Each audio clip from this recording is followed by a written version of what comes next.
Hello, I hope you are doing extremely well. In this video and the upcoming ones, we're going to discuss pivot tables.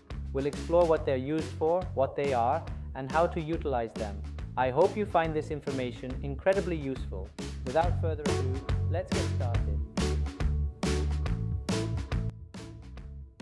Pivot tables are a tool that allows us to visualize data in a summarized and more dynamic manner, hence the name. Imagine we have a database with thousands of rows and we want to view specific data points.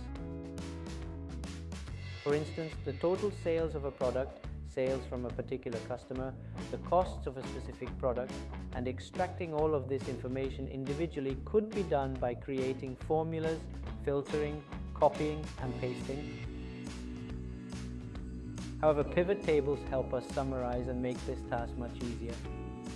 If we only need to search for a single data point in a database, it will be quite simple to do depending on the number of rows, but if there is a vast amount of data, and if we want to see 20 products at the same time, it's going to be a bit more complicated.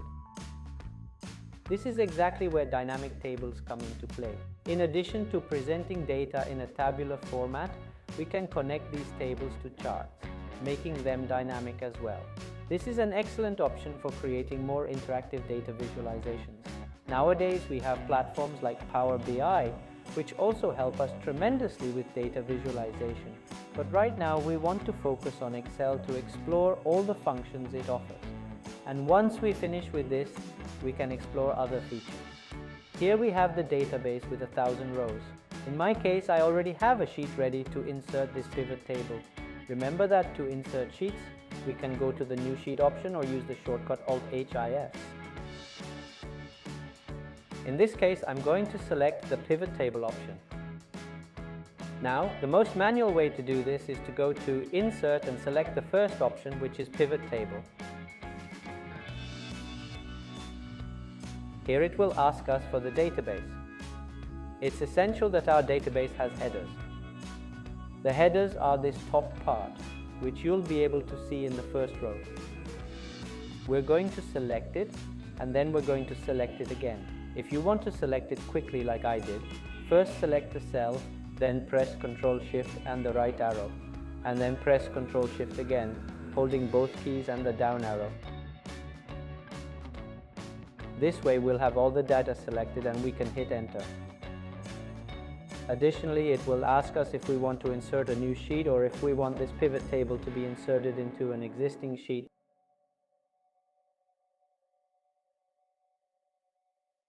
This is the option I have, and as you can see, it's already indicating that it will be inserted into the pivot sheet in cell B. This data is like this because that was precisely the cell I had selected. When inserting the pivot, if I want, I can delete this data from here and select something else, and when I click OK, the pivot will appear. I'll click OK so you can see, and this is the pivot view. I always like to remove the headers, which are those little lines at the bottom. To do this, we use the awvg command, and that's it. To modify the pivot, we must always select it, and here we'll have all the options available to us. If, for example, we don't have a column in the database, in this case priority, and I delete it, the pivot table will give us an error. For instance, I'll come over here and refresh it. If you look, this is the error I mentioned if the database doesn't have the statements. So it's crucial that we always have them. If you see here, it says that all the data must be organized in a list and separated by columns. That's why I always need to have the statements here. In this case, it was priority. I'm going to type it again, and that's it. We return to the pivot, and now I can refresh it. To execute this command, you just have to press JTFR, and that's it. Now here on the right side, these are the fields that we can use in the pivot table. For example, I would be interested in the country. I want to see the country here where it says rows. That means the data will be grouped by rows. I can put the country, I can put the region, and as you can see, everything will be grouped there. In the filter section, I can also place, for example, the product type, which means I'll be able to see the available filters from here. Let's say we only want to see baby food.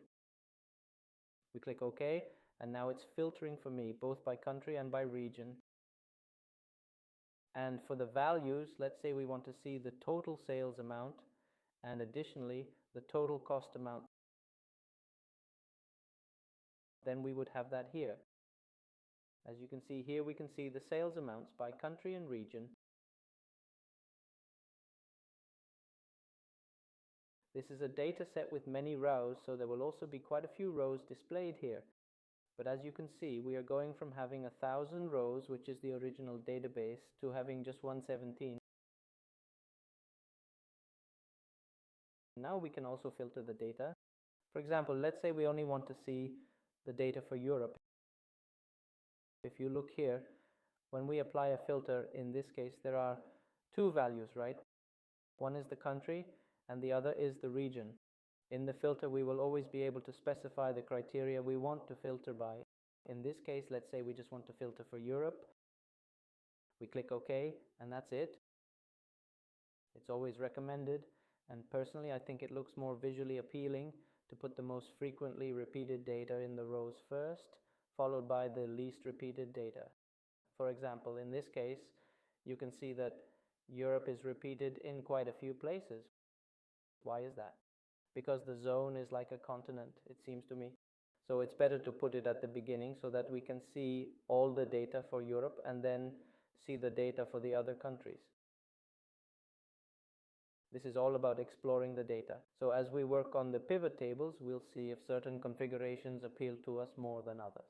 For example, in my case, I initially thought it was better to put the country first and then the region, but I'm now realizing that using the region first followed by the country works better. Ultimately, the most important thing is that we can observe and identify what we actually need. In this view, for instance, let's say we now want to examine a different region. So in addition to Europe, we want to include Central America and the Caribbean. We simply click on it, and as you can see, it already looks better visually. So that wraps up this first video. In the upcoming videos, we'll explore how to further modify this pivot table to make it look even more presentable. Thank you very much.